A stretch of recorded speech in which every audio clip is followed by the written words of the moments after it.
everyone. Good evening. My name is Kate Okoli. This evening I'm going to talk about the consequences and effects of adultery. If you have been following me, you realize that obviously in my first video I talked about the consequences of an effect of adultery, and I mentioned psychological and the emotional impacts on obviously the victim. Let's say, for example, it's either a man or a woman, but I emphasized more on women being victims because obviously I was trying to respond to the video footage of the Nollywood actress who actually sent her daughter back. Obviously, when she suspected that the husband was cheating on her, she said to her daughter, obviously, when she was married to the daughter's dad, she actually found her husband on top of a woman, and she didn't overreact. She just stayed back in the marriage, but she didn't want the marriage to be broken. And my position on this kind of advice, especially coming from a public figure like that Nollywood, I really don't know her name. I don't know that woman's name, but I think that video has actually gone viral, and a lot of people are actually praising her, saying that, oh, we need this kind of we don't have mothers like this anymore.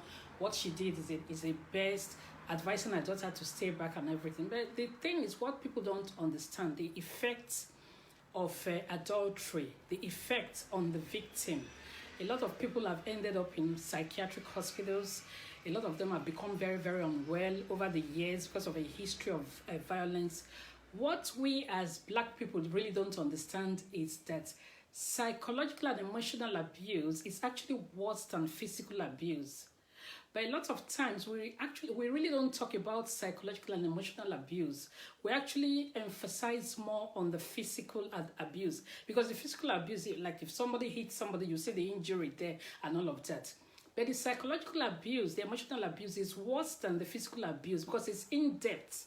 So gradually, sometimes that's why sometimes you see some people, they become anxious, they become tearful, they lose sleep, they lose appetite, and gradually they go through all kinds of depressive episodes. And that is why also you see sometimes you now hear that somebody who doesn't actually have a criminal record, you suddenly hear that maybe the woman has killed the husband or the husband has killed the wife, and you're wondering that, oh, I actually thought they were living happily together as a married couple. So it's those kind of advice where people are advised to actually stick to their marriage rather than advising them to seek help. You see, rather than advising either the man or the woman to seek help, you now say to them, just stay back, go back.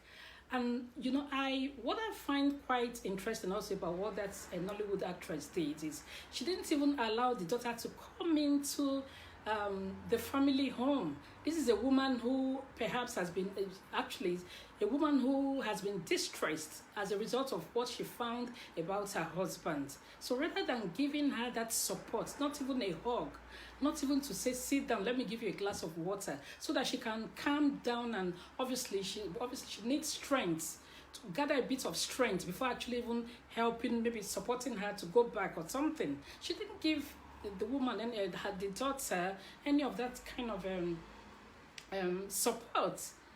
She actually shot the burglary proof and just put on the padlock against the daughter and asked her to go back. You see, these are the kind of things that people go through when they don't have that level of support that they actually desire from either close friends or family members. They now decide to be quiet. They now decide to become secretive. And then over the years, as time goes on, they just kind of put up, like a picture-perfect marriage, put it up there, most times on social media, especially in these days of social media. They put up photos, and you actually think that, these couples, they're really happily married. And you never know. You never know what they are going through, because society tends to frown at people who want to talk about the pains and the hurts that they feel in their marriage relationship. I've had stories of women where even when they go to talk, obviously to even discuss with their pastors, and they are saying to them, oh, you are even lucky. Are you not even lucky that you are married? Is the man not giving you enough money? Is he not taking care of you and the children? So what else are you complaining about? You understand? So the support network is not there. So people are dying slowly, people are dying gradually. And also there's this general advice that is also given to people where they are told, oh, whatever it is, whatever problem you have with your husband or with your wife, don't bring in third parties. Just die in silence. Sort it out between yourself. But what they fail to realize, there are situations where a husband and wife can actually not sort out problems just between themselves, because there may be incidences of stonewalling, the silent treatment. So maybe the man maybe he doesn't want to talk, he just recalls, and the woman has done everything to make him, obviously, to get him out of that mood, and she's not succeeded. So you see a husband and wife living together, maybe 2-3 months, 6. I've actually handled the case where actually the husband and wife, they weren't talking for like 2 years, and the woman was there in the house and she was living with the husband and the children. They weren't talking. Everybody was just doing, just doing stuff, doing their own thing and everything. A very, very toxic environment.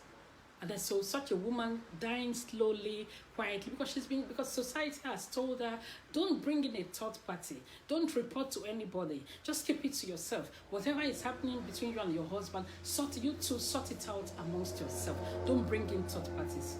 Again, that's another kind of destructive advice that brings about actually a lot of toxic influences in marriage relationships, where people are suffering and smiling. People don't have where to run to. People don't have who to talk to, because they've been told not to. They've been told to sort out their marriage problems among themselves. So it's like a husband and wife, they're having problems. There is no third party to talk to.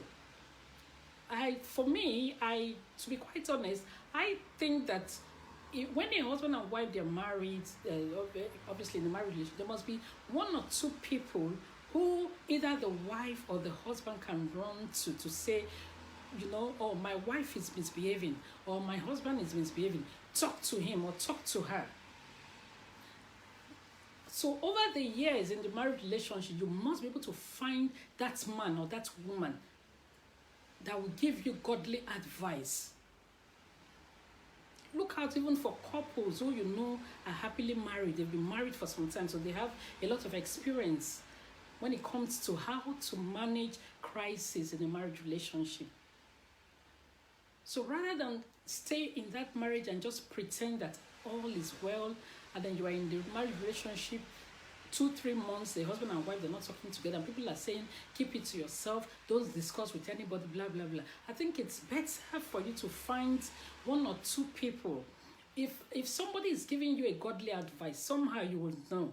So if you try somebody once, and maybe they are giving you a kind of advice that you have to be very careful also, because sometimes when you are going through marriage problems, you might become too emotional. So you are not able to actually decipher whether the person that is giving you an advice is actually for or against you. So again, you have to be careful. Don't misinterpret an advice to mean that the person doesn't have your best interest at heart. You have to be able to balance it. You understand? If, for example, you don't even want to go to maybe family members, you don't want to go to friends, seek professional advice. There are professional marriage counselors. They are everywhere. Seek professional marriage counseling. There are Christian. If you are a Christian, seek professional marriage counseling from Christian counselors.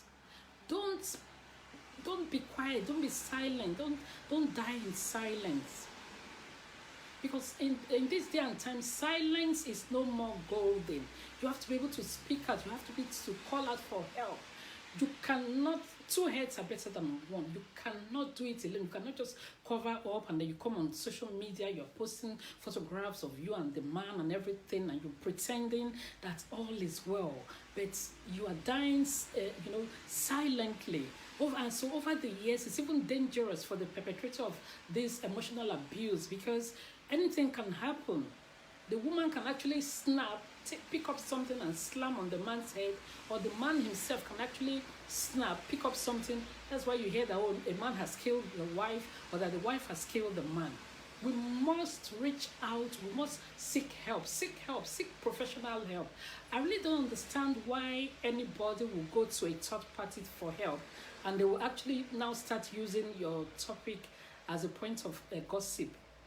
Anybody that actually does that, it's not compassionate. So maybe if the person does that, there won't be a need for you in the future to actually kind of approach that kind of a person. A lot of times also people use incidences of things that have happened in other marriages to give to set an example, so that other people won't actually make that kind of a mistake. So maybe sometimes if that person uses an incident that obviously that looks like what happened in your own case, as far as your name is not mentioned, what you don't realize that you are not suffering alone. There are hundreds and thousands of women and men who might also be in your kind of position or situation, who need help, who need advice. So if an example is given, obviously the kind of circumstance that happened in your case, and it's being used as an example, as far as your name is not concerned, don't take it personal. You never know the reason why God allowed that thing to happen to you. Maybe somebody else needs to learn from your bad experience, so that people don't fall into that kind of a problem also in life. So it's very, very important. So what am I saying in essence? The consequences of adultery, the effects of adultery. So last week I talked about the psychological and emotional impact on the victim. I also talked about the health effect, where people can actually contract sexually transmitted diseases like HIV, AIDS, syphilis, gonorrhea, herpes, all kinds of. And one thing also, those sexually transmitted diseases sometimes can bring about infertility in women. So maybe the woman is married to a man who obviously is promiscuous and is just going about sleeping. So he can actually contract sexually transmitted disease, bring it home, infect the wife, and the whole family will now continue to suffer. Maybe obviously as a result of this sexually transmitted disease, the fallopian tube of the woman can now get blocked, and then this issue of infertility can now spring up, and then the couples, they'll now continue to suffer. So these are some of the effects, So adultery in marriage is not just about a man going to sleep with a woman and they say it's enjoyment and he just goes and comes back. And some people will say, at the end of the day, he's still coming back home, he's taking care of his wife and everything. It is deeper than that. There's a health consequence. There's obviously emotional and psychological consequence. Also having children outside of matrimony, having children outside of very soon as the world from what is going on right now, siblings will start marrying themselves without actually knowing that they are related, if they don't check deeply into the background to actually find out where a man is from or where the woman is from. Because there are lots of people who actually think it's a game. So what they do, they go from one woman to the other, and then they just impregnate different women at different times. And you now hear them talking about baby mother and baby father and all of that. So the fathers are never present. The children don't get to know who their biological fathers are. And even from the way the young girls are growing, fathers may actually now start making passes at their daughters without actually knowing that those young girls are their biological daughters. So those are some of the effects. Obviously, we are aware that the Bible is clearly against incest.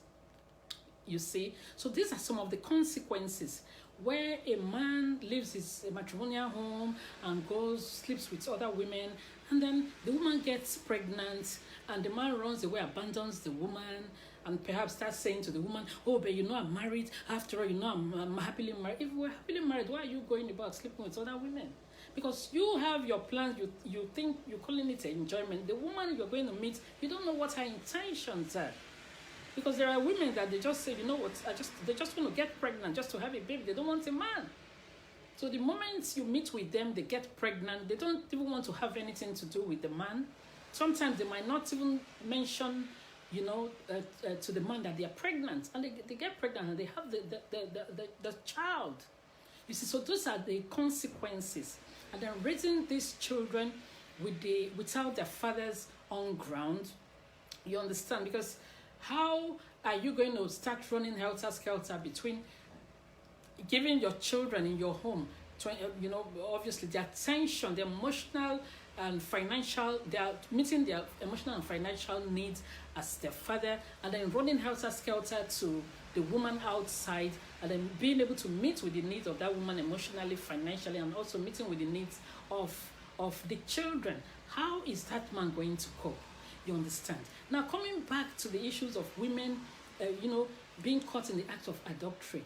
Recently, there have been cases of actually men taking additional steps to carry out DNA tests, and it's been found that there are some women also who involve themselves in this level of wickedness, where they are with a man in the house and they get. In fact, there was this case for the 4 children that the woman had.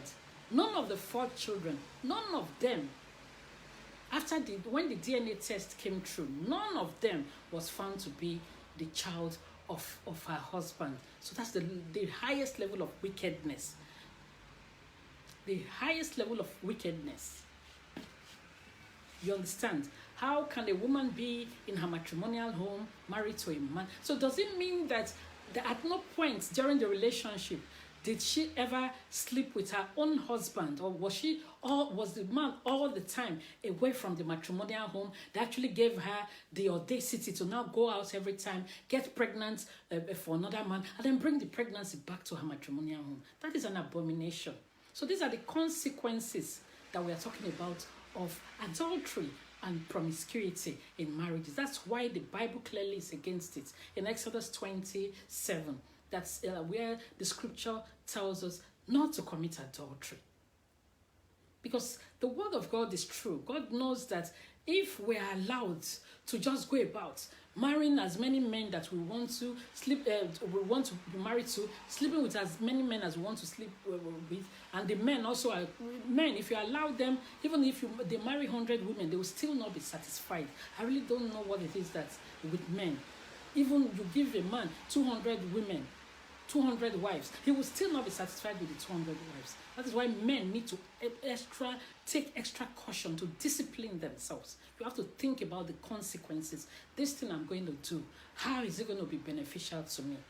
For you, if you are a man and you're watching this, you must realize that not everything that you want is needful to shape your destiny. Not everything that you want is needful to shape your destiny.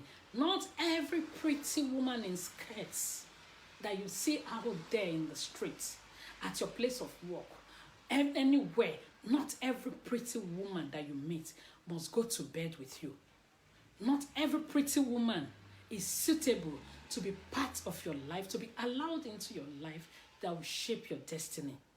Rather, the more of the pretty women that you will run after, the more you are destroying your life, the more you are affecting your life, your destiny. You're trying to pull down your life, because a lot of men, this is one thing that destroys men. That's why you see a lot of men, presidents of nations, men controlling conglomerates.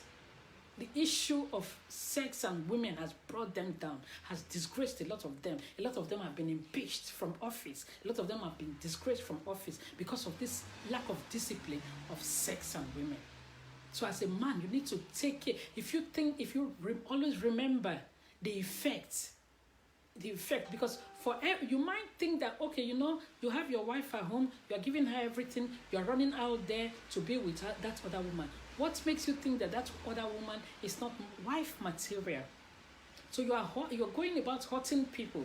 You go to that woman out there, you promise her love, you tell her all kinds of things about your wife is not taking care of you, you made a mistake, your mother married your wife on your behalf, blah blah blah. You tell all kinds of lies. You know you are lying, and then you end up, getting her hooked up with you emotionally, because women are emotional people.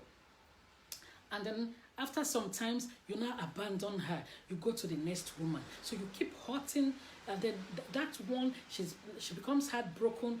Sometimes she's cussing and she's swearing, she's crying, and then you go to the next woman. You go to the next woman. Maybe the third one now gets pregnant. You abandon her. You go to the fourth one. The question now remains: when are you going to be satisfied?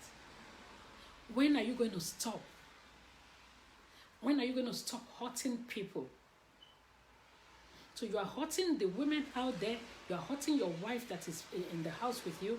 You are hurting, if those women did not get pregnant, now have children, you are hurting the innocent children that did not ask to be born, to be brought to the world. You are hurting them because you are neglecting them. You are not there to raise them. You are not giving them the kind of attention and love and care that they require and they desire or they deserve as children in the hands of their fathers. So you're just going about hurting so many people. So if you're a woman, you are living with a man in a house, you're saying, no, because he's cheating, you must revenge him. You become vengeful, and then you want to now use that as an opportunity. You go out there, you now start messing about also. You're hurting yourself, you're hurting your body. God is watching you, because your loyalty and your commitment to the marriage, it doesn't depend on whether your husband cheats on you or whether your husband doesn't cheat on you. So it's not tit for tat. So you are answerable to God. You're answerable to God.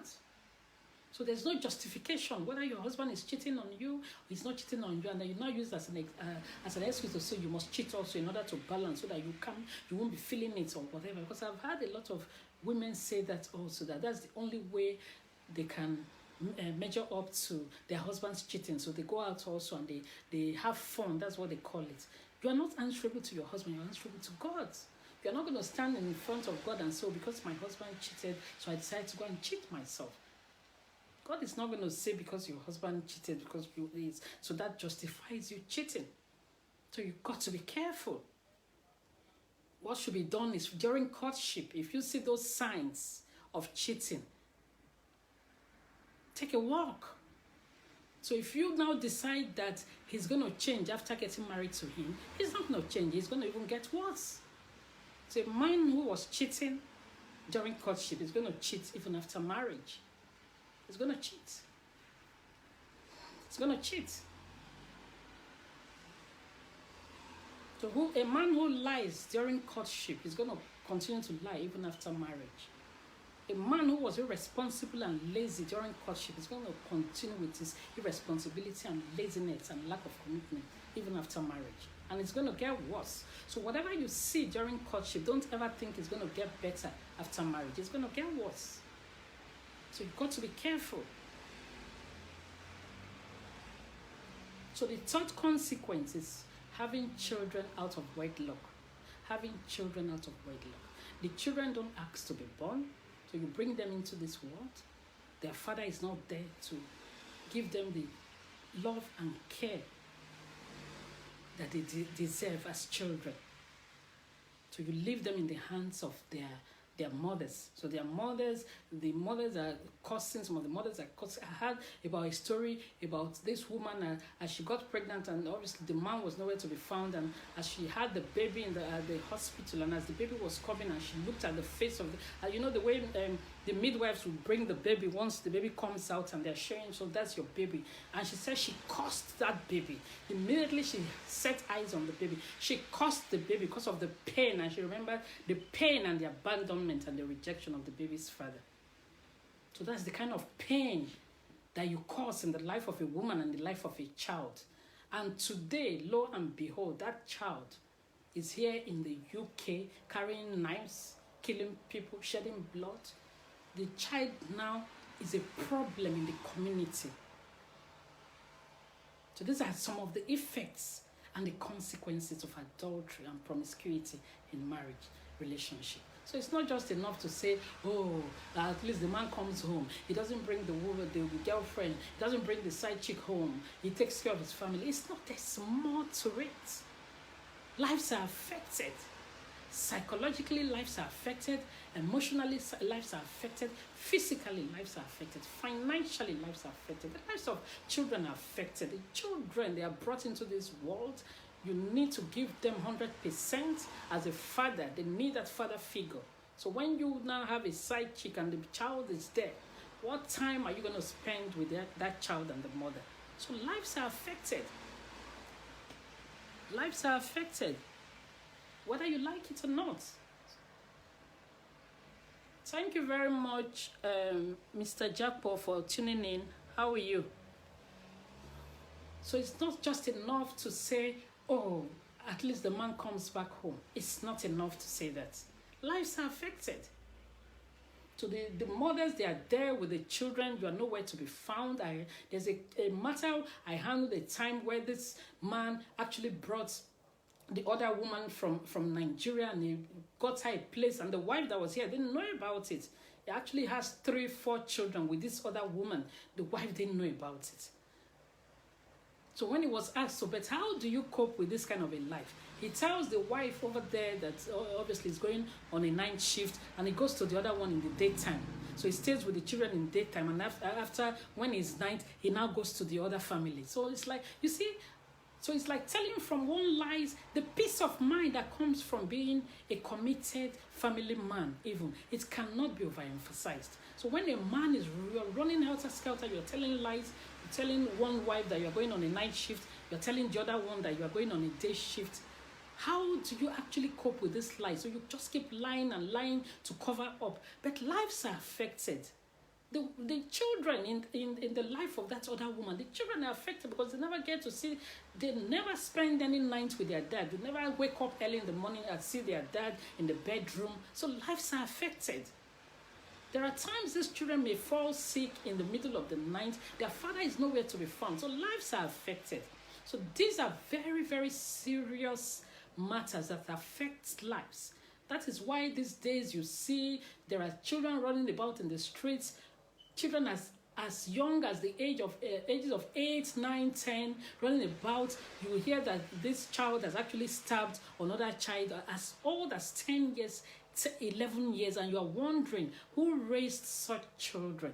So children are being raised without compassion. Children are being raised feeling that they are rejected. Children are being raised feeling that somebody abandoned them. Maybe their dad have abandoned them. Children are being brought into this world having the feeling that nobody loves them. So they go out in the street, they want to join these gangs because the gangs are saying to them, look, you are one of us. We love you. You must be a hitman. If you do X, Y, Z, you are going to be part of us. And so that's why they join the gangs, because there's no love on the home front. Because the fathers are not there, the mothers are trying to work 3-4 jobs in order to put food on the table. The fathers are busy just going from one woman to the other, and they say they're enjoying life.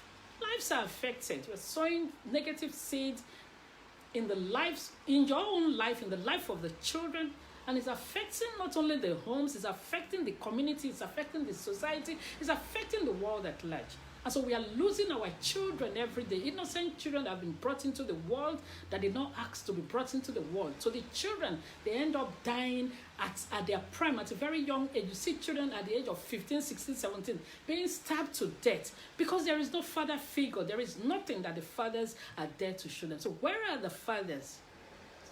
Where are the fathers? Where are the male mentors? Where are the positive male mentors in our society that these young men can look up to say, I want to be like this man. I want to be like my father. I want to be like my uncle. So if all we have to teach our children from a young age is to teach them how to be irresponsible, how not to be committed to one woman, how to break the heart of one woman, and then we think that it's a joke. It's not a joke because lives are affected. Seriously, lives are affected. It's affecting our society. It's affecting everywhere in the world. It's affecting our children. The prisons are filled up because of one mistake of one man or one woman. that has negatively impacted the life of a child. The child grows up feeling unloved. The child now grows up becoming a rebel because the child wants to be heard. Nobody is listening to the child because the child wants that attention, and they now start exhibiting this challenging behavior. And because we don't understand them, we rather than think of how do we help this child, we now actually think that they are problematic, and they end up becoming worse, and before you know it, they end up in prison. So lives are affected. Lives are affected because of these little things that we sow into the lives of men, into the lives of women, and then the children end up suffering. So lives are affected. So again, the third consequence of adultery is having children that you may not have the opportunity to be committed to. So when you go about sleeping with those women and they're of childbearing age and they become pregnant, there are some of the men, they will even say, get pregnant, I want you to have my baby and everything. I'm going to marry you. And the moment the woman gets pregnant, they're gone. So lives are affected. So the woman is crying, she's working so hard, trying to raise these children, trying to put food on the table. She's not able to actually take care of the children emotionally and otherwise. And so the children are out there, they're running out in the street. So lives are affected. So if you trace the causative factor why all of this happens, it is traced down to the action of one single man who actually thinks that he's having fun. He actually thinks that he's enjoying his life. But lives are affected by his action. So we have to be very, very careful. So the fourth consequence and the effect of adultery. The fourth consequence and effect of adultery.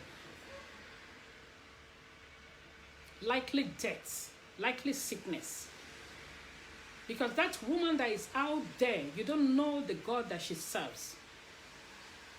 So there have been stories of women who are desperate to do all kinds of things in order to hold on to that man, for him to forget about his family, his wife and his children. So you are a man, you think that you are having fun, you just want to go, you see a pretty woman, you don't know the spiritual aspects of her, you go into her and you think you're just going to play and just come out. And then you go in there and you are hooked. And you are hooked. And then you don't think about your wife, you don't think about your children, you abandon your wife, you abandon your children, and then you keep following that woman. There have been so many homes that have been destroyed in this way because of the recklessness of these men. There have been men who have worked all their lives and they've been committed to their family, and maybe after their retirement, they're in their 60s and their 70s, and they're now going to just a little girl who is 25, 23, and they say it's fun, they're having fun, and they get hooked. They get hooked and they abandon their wife of 30 years, 40 years, abandon their children. The children don't even want to have anything to do with them anymore. And then you see them running after a girl who is young enough to be their daughter, sometimes granddaughter, and they become senseless. And you see the girl, now a tiny girl, that now wraps them around their wraps such a man around her fingers, and then you are wondering. And then you see the man, he starts behaving like a baby. Some of them, they start wearing face cap. They want to look young like that young girl because obviously they want to live up to her expectation because she's extremely young compared to them. Some of them, they start losing weight, but it's like they've lost everything, all that they worked for all their life because of their stupidity. And a lot of these men, it's all because of money. The girls are there because of the money. And you realize that a lot of those girls, they actually go and get pregnant with their young boyfriends and they bring to this man and say it's his pregnancy. They never get to know even sometimes until the man dies. So lives are affected. Lives are affected by this reckless conduct that we think, this sexual promiscuity where we affect the lives of loved ones, affect the lives of even strangers, because we think that, we call it enjoyment. We think that we're enjoying ourselves. The question now remains, when are we going to stop? When are we going to say? Because more beautiful women are going to keep coming up every day. Like there's a book that says the beautiful ones are not yet born. More beautiful women are going to keep coming up every day. When are we going to stop? When are we going to say enough is enough? When are we going to be able to say, you know what, it is not everything that I see with my eyes that I want, that I actually need. So when I see food, a bowl of rice, I want to finish the bowl of rice. Well, I have to think about the effects. If I finish this bowl of rice, every day I'm eating bowl of rice, I'm going to become a size 22. I'm going to become very fat, and I'm going to become obese. So even though I want the rice, but do I need it? What is the effect of that rice? What is the effect of eating too much? How is it going to affect my health? In the same way, men and also women should be able to ask themselves, this thing that I want to involve in, how is it going to be beneficial to me? How is it going to affect me? This 10 minutes enjoyment, this thing that I call enjoyment, after 10 minutes, how is it going to affect my life? How is it going to affect the life or even of the woman, the strange woman, the side chick that is out there? How is it going to affect her when I abandon her tomorrow? How is it going to affect the woman, the husband, the wife that is at home? How is it going to affect my relationship with my children? Am I going to be able to cope with all the lies? Because it's from one lies to the other. How is it going to affect me? And it brings us again to the fifth consequence, which is spiritual. Your relationship with God now dwindles, because the moment you start lying, the moment you start messing up your body, you realize that your relationship with God, you even struggle to pray. You are not able to pray again, because that spiritual thing, that thing, you've broken it. You've broken that thing, that vow. You've broken your marriage vow. So the reason why you are not able to pray is because you are not able to face God, because you are living in sin. So in your mind, you are saying to yourself, I don't really care anymore in any way. I don't care anymore. Let me just go and do it, deep into it. So you start running away from God. You're not able to pray anymore. You're not able to read the Bible anymore. So that's the spiritual implication also of adultery and sexual promiscuity. You're not able to face God, because the moment you kneel down, you want to pray, you're thinking about what you did. You know you've already messed up. But the thing is, God is a forgiving God.